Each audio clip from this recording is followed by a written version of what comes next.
अस्सलाम वालेकुम जी नज़ीर, उम्मीद करता हूँ आप सब खरीद से होंगे। इस वक्त मैं मौजूद हूँ लालाज़ार। तो लालाज़ार का आपको व्यू चेक करवाते हैं।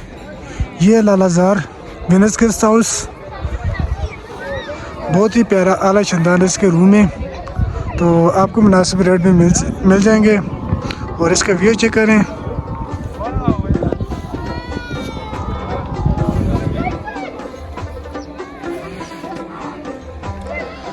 आज जो हमारी बुकिंग हुई है 6-7 गाड़ियाँ हम टूर लेके हैं, तो नाइट स्टे हमारा यहाँ पे होगा लालाज़ार।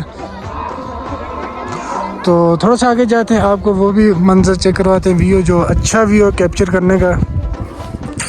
तो हम जाते हैं आगे, मेन जो पॉइंट है व्यू है उसकी तरफ।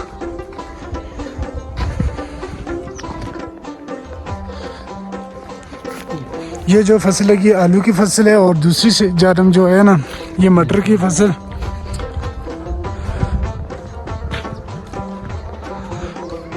जो सबसे बेस्ट व्यू है ना, ये सामने मेडोज है, बहुत ही प्यारा इसका व्यू है। रात को है इधर स्टे करें तो सुबह फर्स्ट हम जाएं ऊपर।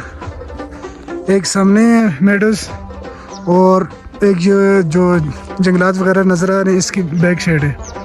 बहुत प्यारा मेडोज हैं और बहुत ही आला व्यू है इनका।